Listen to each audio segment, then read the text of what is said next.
Oke, ketemu lagi teman-teman Garasi Cerita bersama Rumah Baca. Kali ini kita berjumpa lagi dan ketemu lagi juga dengan narasumber yang pernah kita jumpai. Pada waktu itu kita bahas tentang manajemen apresiatif. Ya, manajemen apresiatif. Kali ini kita akan berdiskusi tentang system thinking. Ya. Meskipun di dalam buku yang nanti kita akan bahas itu lebih banyak membahas system thinking dalam perencanaan dan manajemen pengembangan wilayah dan kota. Namun demikian mungkin teman-teman karena fokus kegiatannya tidak melulu ke sini, tapi kita bisa mengadopsi sistem thinking dalam hal apapun kan. Yeah. Ini salah satu. Baik, selamat siang Pak Munir. Selamat siang ya. Baik-baik. Apa kabar Pak Sartono?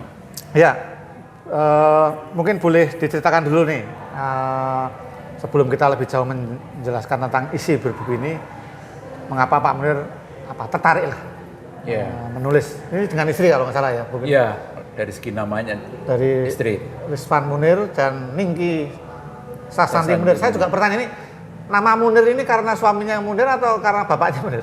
Oh, karena saya. Oke, silakan cerita buku. Selamat siang teman-teman. Jadi kenapa saya merasa perlu menulis buku System Thinking ini?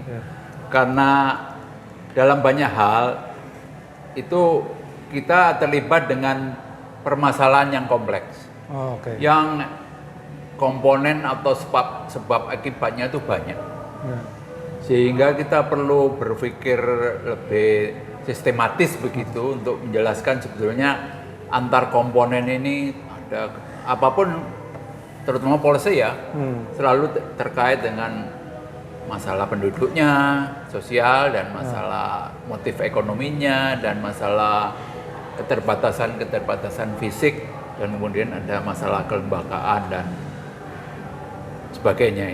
Ini selalu.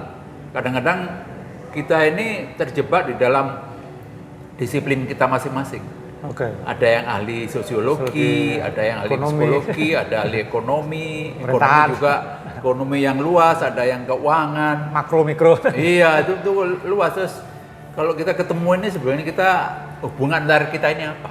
Ya. Nah, ini sistem thinking itu membantu untuk memetakan antar komponen itu. Nah, ini dalam kasus ini karena saya perencana wilayah dan kota, saya ambil contoh dalam perencanaan dan manajemen wilayah dan kota. Karena kota ini kan kita tahu kota itu ada ya penduduknya yang selalu meningkat atau menurun, kemudian lalu lintasnya yang macet, kemudian ada persentase kemiskinan yang nggak turun-turun, dan kemudian lingkungannya ya sampah menumpuk, jalan kadang-kadang macet.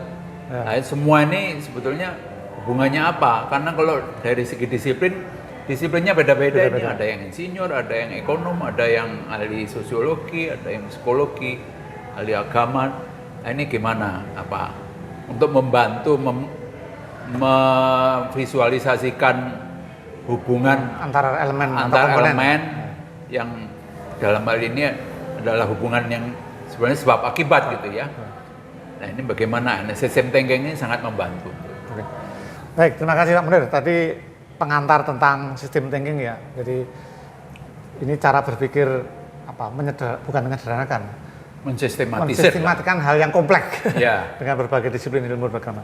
Nah, kalau dari menulisnya sendiri perlu berapa lama, kemudian apakah tadi dengan istri perlu diskusi, terus seberapa berat sebenarnya menyusun buku ini? Kalau menulisnya sendiri ya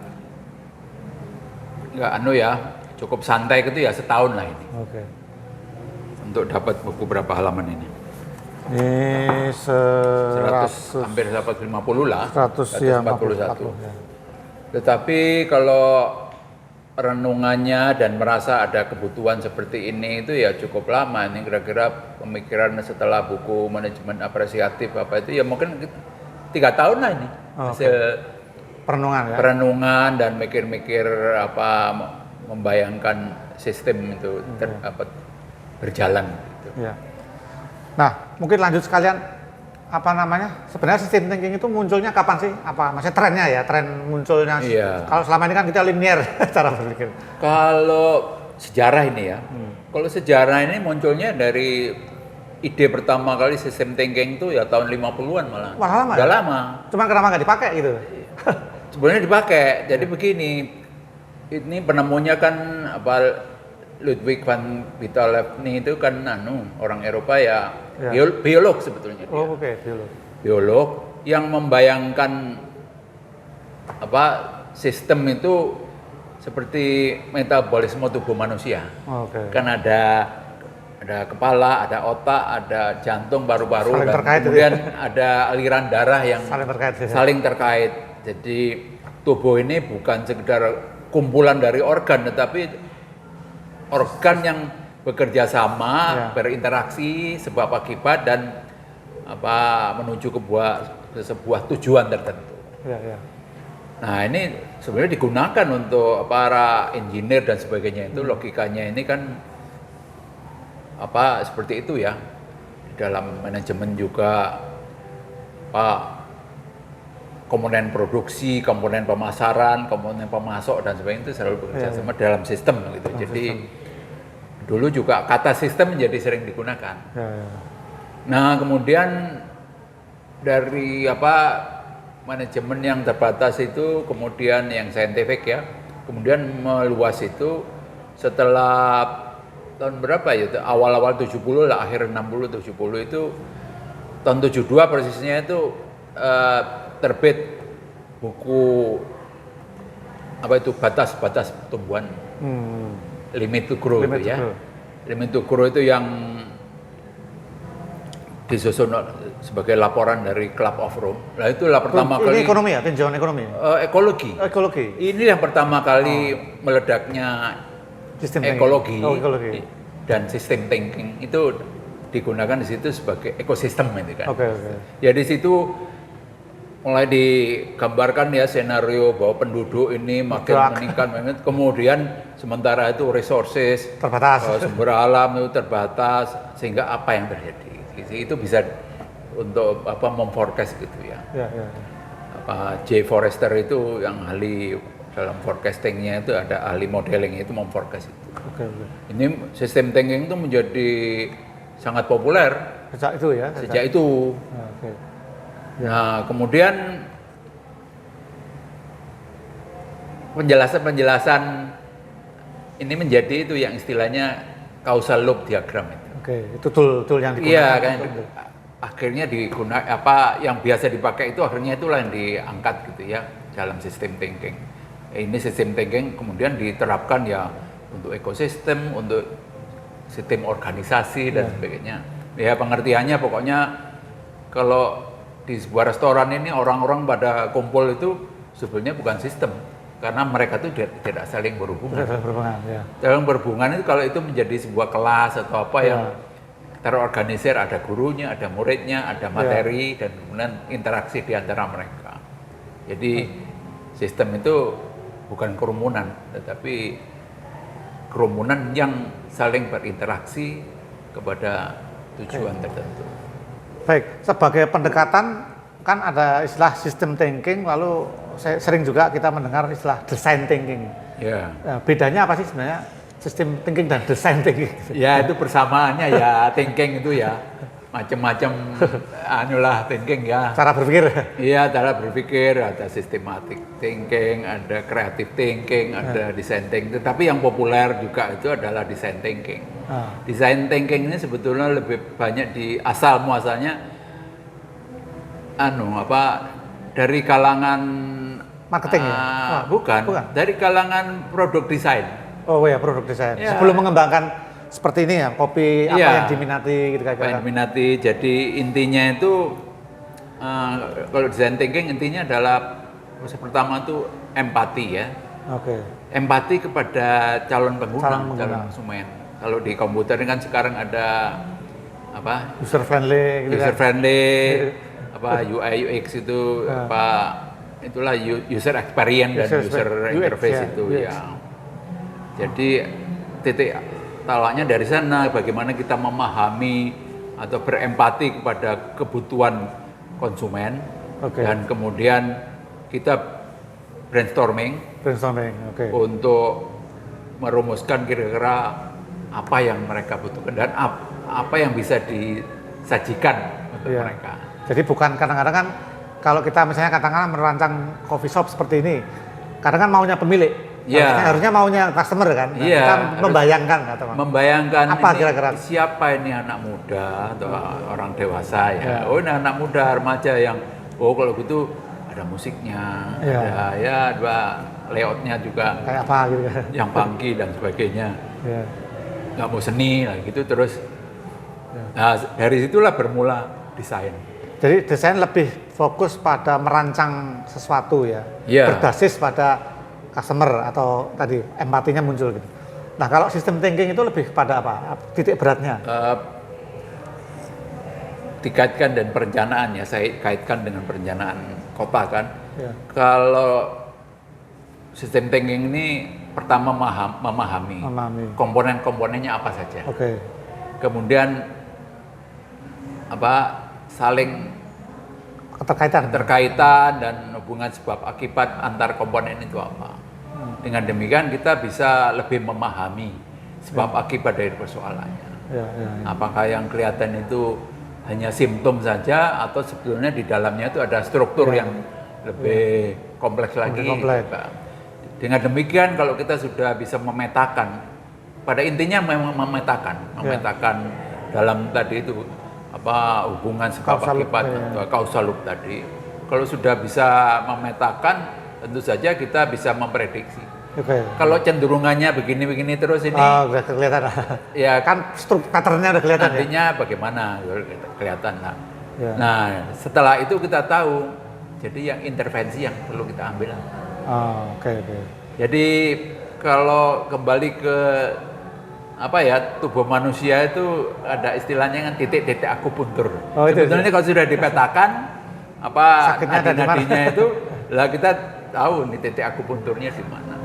Itu akar permasalahannya. Akar masalahnya kira-kira karena intervensi ini kan tentu saja resource kita terbatas, nggak bisa semua sisi atau semua lini dibantu. Tapi adalah titik-titik yang memang betul diharapkan bisa memicu perubahan. Ya ilustrasi ini saya mohon maaf saya potong. Jadi ilustrasi sederhana begini teman-teman. Misalnya soal simptom tadi gejala. Jadi kadang-kadang kita misalnya pusing, terus kita minum anti pusing ya, Bodrek katakanlah gitu ya, buat merek. Sebenarnya bisa jadi itu bukan sakit kepala karena pusingnya, tapi bisa jadi lapar, bisa jadi belum makan, tadi mungkin lupa minum atau tidak punya duit kan gitu. Jadi kita harus cari. Jadi maksudnya memang lebih karena setelah dipetakan menjadi lebih tahulah gambaran seperti apa. Ini juga supaya itu tadi kalau kita lihat simptom panas kita obat penurun panas. Tapi itu baru simptom kan? Bisa jadi bukan itu menurunkan ya, tapi kita harus cari sebenarnya apa. Nah ini yang kemudian diteliti berikutnya sebagai kaitannya dengan Peter Senge tadi learning organization. Itu bisa saja dalam organisasi itu pimpinan hanya menjawab persoalan dengan pencitraan saja, ya kan? Nggak taunya permasalahannya mendasar dan makin hari makin runyem gitu. Seringkali begitu. Ada beberapa archetype atau model yang archetype yang disebut sama Peter Senge itu antara lain itu. Fix tapi justru merasa selesai gitu ya. Jadi menimbulkan problem berikutnya. Seperti minum panas kasih penurun panas, kasih penurun panas. Nggak taunya masalah mendasar. Karena itu berlangsung bertahun-tahun mungkin sudah kena levernya, apanya begitu. Jadi obat yang diminum terus itu bukannya meredakan tapi justru memperparah. Karena itu sementara simptom kan belum core the roots of cause-nya. Ini yang menariknya sistem thinking. Karena yang kita pikir jawaban itu mungkin bukan jawaban karena justru itu memicu masalah berikutnya. Ini dalam contoh dalam perencanaan kota ya. Kita semua percaya kalau jalan macet itu diperlebar atau dibuat jalan layang atau dibuat jalan tol gitu ya. Tapi ada persoalan lain ya. Tapi ada persoalan berikutnya, dengan adanya jalan tol yang mulus itu, Orang beli mobil baru. ibu-ibu yang duduk nggak berani nyetir menjadi asik juga nyetir gitu. Lah terus macet lagi dan masalah ini makin meningkat dan makin rumit urusannya. Iya. Jadi kota makin penduduk makin besar, kotanya diperluas, kemudian ya supaya yang jauh itu bisa didekatkan, dibuatlah ring road misalnya sehingga yang jauh itu bisa lebih dekat. Asalnya begitu, tapi kemudian dengan munculnya ring road, dengan adanya pertumbuhan jumlah penduduk, maka perusahaan RSC itu bangun di sana. Jadi wah kotanya makin luas, ya macet lagi. Iya. Oke. Menarik ini, design thinking membantu teman-teman untuk bagaimana kita berpikir hal yang kompleks gitu. Nah, tadi saya tertarik dengan sejak kapan sistem thinking itu muncul, ternyata udah lama gitu ya. Nah, tetapi pertanyaannya adalah dalam teman-teman misalnya yang aktif di dalam proyek, itu sering kita membuat analisis logical framework analysis itu kan LFA itu. Itu sangat linear kan. Jadi kemudian terpecah ke bawah dan di bawah itu nggak saling terkait. Nah, itu kan apakah itu masih bisa dipakai sebagai bahan dasarnya ya? Kemudian kita tarik ke sistem thinking atau kalau kita memahami sistem thinking itu ya sebetulnya logical framework itu masih relevan dan dilengkapi dengan sistem thinking. Ya. Kemudian logical framework approach ya LFA. Lanjutnya kemudian theory of change. Nah, kalau theory of change itu menurut beberapa kalangan bisa mengkoreksi LFA tadi. Kalau LFA kan linear.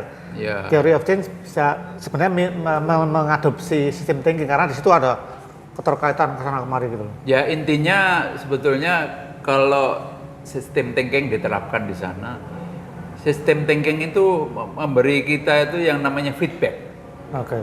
Nah itu logika yang paling basic, causal loop diagram itu adalah feedback.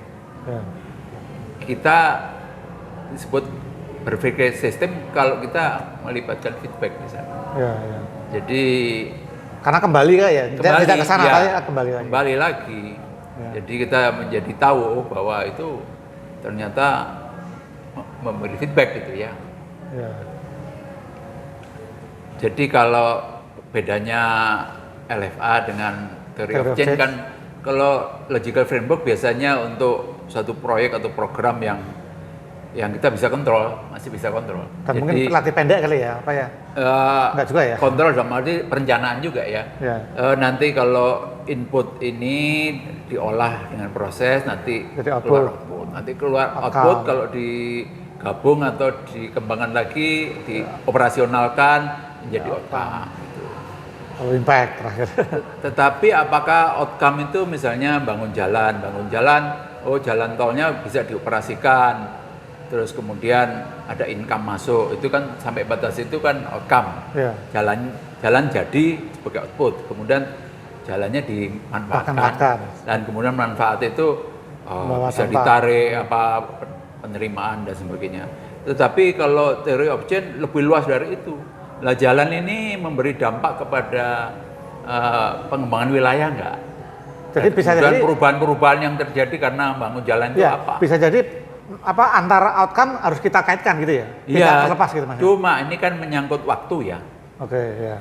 Time frame. Misalnya jalan dibangun. Jalan antar wilayah sudah terjadi, bangun dan kemudian mulai dioperasikan. Operasi sampai operasi 100% itu kan mungkin dimanfaatkan 100% juga perlu waktu, mungkin bisa 5 tahun. Dan apakah itu berdampak pada terus kegiatan ekonomi setempat jadi tumbuh, multipliernya tumbuh? Itu kan bisa 10, 15, 20 tahun dan kan di luar kuasa kita, sehingga dibuatlah theory of change dengan asumsi begini kira-kira berkembang. Asumsi perubahan. Iya, asumsi perubahan yang tentu saja masih asumsi. Di tengah jalan itu diamati terus, ada feedback. Memang betul gitu apa betul gitu apa betul. Jadi sistem thinking itu penting untuk menjelaskan feedback itu. Ya, mungkin tadi bisa dijelaskan ini skema sederhana pada teman-teman soal SCLD ya. Ya, CLD ya, causal loop diagram. Ini contoh yang paling sederhana saya gambarkan ini, yang paling simpel ya, ayam dan telur. Kalau kita berpikir linear ya, ayam ini mempengaruhi jumlah ayam, mempengaruhi jumlah telur. Tetapi kalau kita berpikir sistemik, sistem thinking, telur ini juga mempengaruhi ayam karena sekian persen dari telur ini kan menghasilkan ayam. Iya, dikembangkan legal oleh peternaknya menjadi ayam. Jadi ini makin banyak telur, makin banyak ayamnya, makin banyak telur, makin banyak. Hubungan ini disebut reinforcing ya. Terus menguatkan. Selalu menguatkan. Terus-menerus menguatkan. Kemudian sebaliknya, kalau ayam ini kemudian ada, ternyata menurut statistik diketahui selalu ada 5% atau berapa persen yang mati. Entah karena cuaca atau karena wabah atau sehingga ayam berkurang. Nah ini makin banyak rate yang mati, ya ayamnya makin menurun gitu. Atau ini keluar dari sistem ya dijual gitu ya, menurun. Gitu. Sekian persen mati, sekian persen dijual gitu. Nah di dalam pengembangan sistem bisa digabung. Ayam ini bertelur, menambah. Tapi ya atau rate kematian atau rate berapa persen dijual gitu ya. Jadi kalau ini reinforcing, makin banyak ayam, makin banyak telur, makin banyak telur, makin banyak ayam. Tapi kalau sebaliknya ini untuk balancing, makin banyak ayam, tapi karena rate kematiannya juga tinggi dan penjualannya juga makin tinggi, ya dengan rate kematian ini ayamnya akan berkurang. Kalau ini berjalan terus ya kurang terus. Tapi ini akan saling menguatkan gitu. Jadi ini penduduk juga kasarnya juga gitu. Penduduk ini ada fertility rate itu ya. Kesuburan. Penduduk bisa nambah terus. Tetapi kalau rate kematian mortality rate-nya ini juga tinggi ya menjadi stagnan bisa-bisa. Ya. Baik, ini menarik. Nah, gambar mungkin gini teman-teman. Jadi gambar ini menjelaskan diagram sederhana cara berpikir sistem thinking. Nah, tetapi gambar ini munculnya bisa tahap kesekian ya setelah kita mengidentifikasi elemen-elemen yang muncul di situ gitu. Jadi kita kalau dalam diskusi kita perlu brainstorming apa sih elemen yang muncul, lalu kita tempel di kartu-kartu gitu. Ya betul gitu ya. Iya. Baru kita cari. Iya. Misalnya kita persoalan kesehatan ibu dan anak. Apa saja sih? Itu apa sih persoalannya? Persoalannya kan ya itu tadi kesuburan, jumlah nakes, pengetahuan. Ya jumlah vaskes dan kemudian pengetahuan masyarakat bisa jadi. Pengetahuan masyarakat, sanitasi lingkungan dan terus kita petakan bahwa di antara elemen-elemen ini ada saling sebab akibat. Ya. Nah kalau dalam aplikasi di organisasi mungkin yang organisasional. Ya ini terapannya ya berarti ya. Ini terapan dalam organisasi. Jadi Peter Senge itu pada tahun kalau bukunya terbit tahun 2002 ya. Ini yang bisa bilang aktual lah, ini masuk tahun 2000-an. Ini sistem thinking menjadi populer lagi karena Peter Senge itu menerapkannya untuk learning organization. Contoh itu tadi limit to grow. Di perusahaan kan juga seringkali kita ini nggak tahu batas limit sebetulnya. Sebetulnya perusahaan kita yang kita kerja ini batasnya di mana sih gitu ya. Mungkin ownernya tahu bahwa batas apa? Maksudnya batas profitnya atau batas kapasitas produksi itu gimana? Termasuk itu resources. Kan kita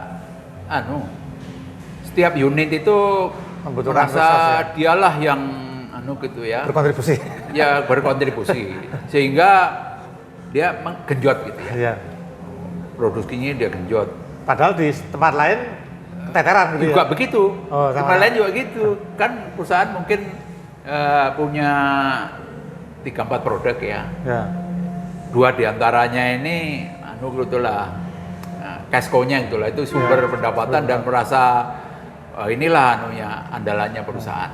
Sehingga diantara mereka yang merasa maju ini ya menggunakan resource terus ya, minta dilayani listrik, minta dilayani minta disediakan SDM, minta didanai untuk nambah dana untuk ya. Mereka secara total nggak melihat bahwa sebetulnya itu sudah buat perusahaan sudah Melebihi batas ya. Melebihi batas lah, ini hal-hal seperti itu.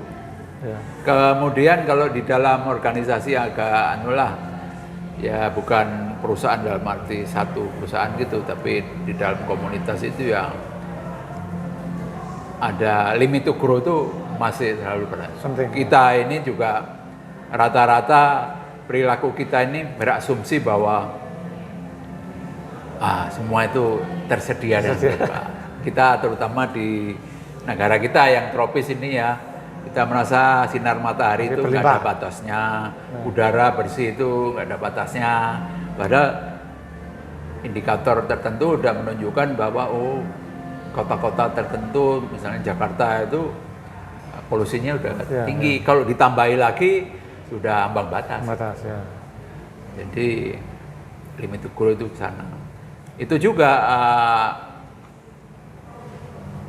ada sebenarnya berapa ini? Ada 8 sebut model archetype yang disebut oleh Peter Senge ini. Itu tadi terus limit to grow ya. Tragedy of the common itu karena terkait sama limit to grow. Kita ini masing-masing merasa apa yang perlu didukung, nggak punya batasan sehingga seperti berlomba-lomba untuk menguras sumber daya, sumber daya alam maupun sumber daya yang ada di perusahaan gitu. Kemudian itu tadi fixes that backfire.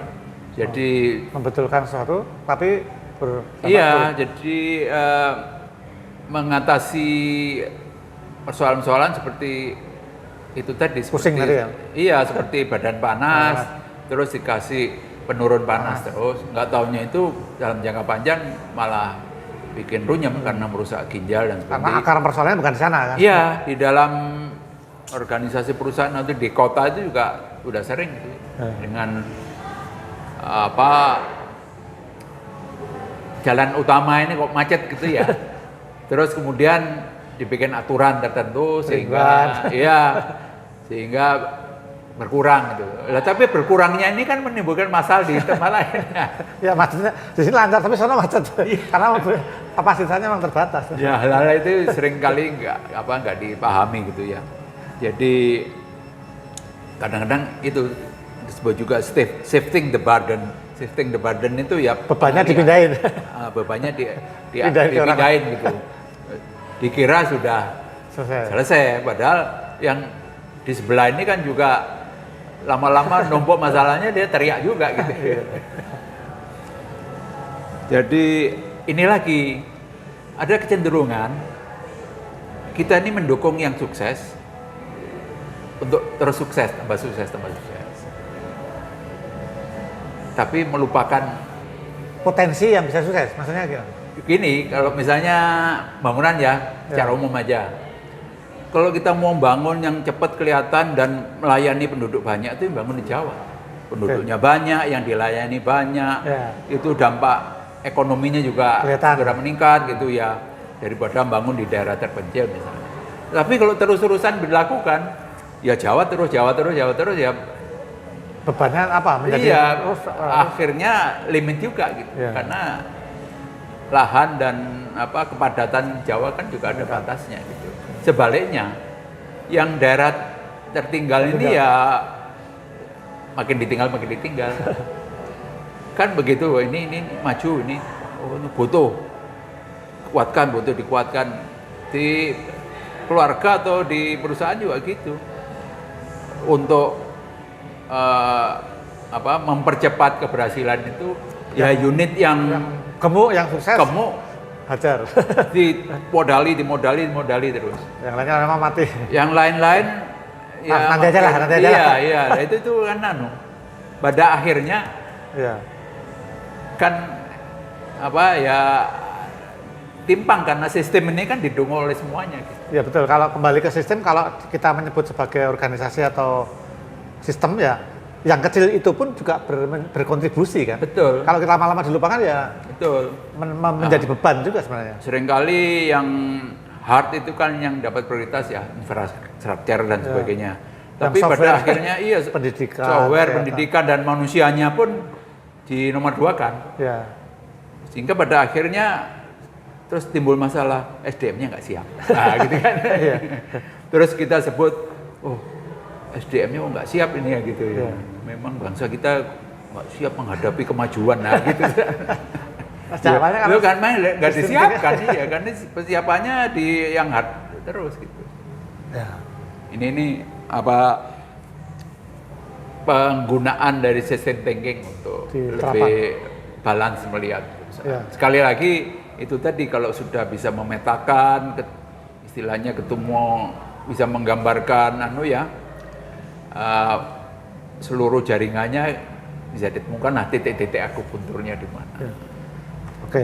Nah, kalau ini nggak tahu apakah bisa langsung disimpulkan atau masih ada hal yang ingin disampaikan tentang tadi kesimpulan dasarnya apa kalau masih ada yang lain? Ya, sebelum ke kesimpulan. Yang dari cerita tadi itu yang perlu dipahami adalah ada time delay di sini. Oke, di sini tadi ya? Ya. Ini ada time delay. Time delay. Ayam ini terus menghasilkan telur dan telur menghasilkan ayam. Tapi kan ada perlu waktu. Ini berapa bulan gitu. Ya. Di dalam sistem harus kita perhatikan kota juga bangun jalan. Dampaknya kapan itu muncul? Iya, lalu lintas teratasi. Tapi itu dalam waktu dekat, tapi dalam jangka panjang macet lagi. Iya, jalan panjang seringkali dilupakan. Iya. Jadi sehingga faktor waktu itu penting digambarkan. Oke. Seringkali juga kembali ke theory of change, perubahannya itu mudah digambarkan, mudah dipetakan. Tapi mungkin terjadinya itu setelah 10 tahun yang akan datang dan sebagainya. Oke, ya. Kita bilang sumber daya alam ini sudah limit ini. Nah, limitnya ini kan bisa 10 tahun, bisa 20 tahun, bisa itu. Seringkali orang tidak menyadari. Secara logis kalau digambarkan ini udah pasti dampaknya merugikan. Tapi orang tidak percaya karena belum kelihatan. Lama gitu. Ada delay tadi ya. Ada delay, ada time delay di situ. Kedua, itu tadi pertanyaan kenapa sistem thinking itu yang sudah dikenal dari tahun 50-an ya tadi. 50-an atau ambil saja dari yang 72 ya. Limit to Grow tadi ya awal 70-an gitu 70-an. Ya. Nah, Club of Rome atau dengan Limit to Grow itu juga menggambarkan yang ekosistem seperti apa, kesadaran ekologi itu menjadi dirasakan semua. Tetapi kemudian secara ilmiah sistem thinking itu secara ilmiah dilengkapi karena ini menyangkut forecasting dan sebagainya ya time series gitu, dilengkapi dengan software. Untuk software untuk melihat time series lah dan melihat korelasi antara perubahan jumlah penduduk dan perilaku penduduk dengan depleted resources tadi itu pengurasan. Ini dibuat model-model gitu. Nah, modeling ini secara saintifik menarik. Itu menjadi kuantitatif lah itu. Apa yang bisa diceritakan dan bisa dihitung. Tapi kalau saya sendiri ya saya amati itu ada ada sisi yang lain gitu ya, nggak bisa dibilang negatif, tapi sisi lain. Sistem thinking menjadi sistem dinamik. Nah, pada saat sistem dinamik itu populer, itu menjadi canggih gitu. Tapi orang langsung untuk pribadi nih nyari datanya gimana ya, time series lengkapnya. Iya. Dan pakai model yang mana itu, pakai softwarenya mana, softwarenya harus beli gitu. Iya. Jadi kalau orang-orang yang manajer sehari-hari gitu, ribet lah. Iya. Mesti ngumpulin data, mesti Iya. pakai software tertentu. Nah itu menjadi tantangan. Iya, menjadi populer di kalangan ilmuwan. Oh, ilmuwan saja. Periset gitu karena ya. dia punya data kan. Iya. Tapi kalau sekarang kan big data, sebenarnya kita punya, kalau bisa akses data banyak kan. Loh, kalau kita kerja di RW kita, apa urusannya dengan padahal sistem thinking ini seperti tadi penggambaran loop-loop sederhana itu logika kan bisa dikerjakan oleh tim kecil kita, bisa digunakan sebagai sistem thinking, itu cara pandang. Cara pandangnya itu menjadi dilupakan, orang menjadi ngomong sistem thinking. Peter Senge sendiri mengakui sistem itu sendiri menjadi punya konotasi itu mesti komputer. Ya, gitu. Rumit ya. Rumit. Padahal untuk menata sekolah kita. Ya harusnya pakai itu. Iya, logikanya itu kita tahu bahwa ini punya akibat ini, sumbernya ini punya akibat ini gitu. Ya. Causal loop ini bisa dijelaskan untuk menjelaskan apapun kepada peserta didik dan sebagainya. Tapi setelah menjadi sistem dinamik itu menjadi wow tuh bisa ya menggambarkan begitu. Tapi yang menggunakan menjadi lembaga-lembaga riset atau mahasiswa yang sedang nulis tesis S2 atau S3 gitu. Misalnya kalau orang yang terapan kayak ngeri gitu. Kalau sudah lulus ya dipakai. Kenangan aja. Saya dulu belajaran dulu. Tapi nggak diterapkan. Padahal bisa dipakai. Iya. Bahkan ahli-ahli pun kalau ditanya, saya lihat para ilmuwan ditanya di TV itu, ya kalau ada budgetnya saya akan ke sana. Jadi itu menjadi tidak populer di masyarakat, itu menjadi elitis gitulah. Padahal kalau tadi kesimpulan sementara bahwa sistem thinking itu menyederhanakan, memudahkan kita memahami hal yang kompleks kan gitu. Iya. Makanya saya sebetulnya misi saya ini juga ke sana, mengembalikan sistem thinking itu menjadi sesuatu yang bisa digunakan oleh siapapun gitu. Tidak menjadi sebuah software yang terus ya kita zaman sekolah dulu gitu. Waktu nulis tesis dulu begitu. Sehari-hari nggak pakai. Padahal kalau kita mempelajari ya, Peter Senge itu mengembalikan itu kepada logika sederhana gitu. Itu menjadi logika. Ada statement yang menarik itu, kita ini selalu kan kalau ada masalah terutama di masyarakat atau politik itu, ini salahnya yang dulu. Ya memang begitu. Masalah hari ini adalah sebab dari sistem thinking yang salah. Kita nggak pernah berpikir. Berakar dari sebelumnya dan kita mestinya kita terima aja memang begitu. Nah, ke depan bagian giliran kita untuk mengerjakan sekarang kan. Akan mewarisi masalah itu karena kita kan berorientasi untuk mengatasi masalah hari ini. Padahal harusnya ke depan kan ada time loop tadi kan, time delay tadi kan. Iya, ada time delay itu yang penting untuk kita sadari. Sehingga dalam situasi yang serba istilahnya VUCA cepat volatile, ini, uncertainty, C-nya apa itu? Kompleks dan ambiguity. Ambigu ya itu seni menggambarkan, memetakan sistem ini penting. Jadi sehari-hari di kantor di organisasi juga membayangkan ini tindakan ini akibatnya apa, ini disebabkan oleh apa sehingga perdebatan mana dulu telur atau ayam itu dua-duanya benar, nggak perlu terjadi karena dua-duanya benar, dua-duanya saling terkait, nggak terputus kalau kesana putus. Iya betul. Nggak ada feedback. Seringkali juga kita dapatkan pada masalah kemiskinan itu kenapa sih? Kemiskinan karena kesehatan. Kesehatan kenapa? Ya karena miskin.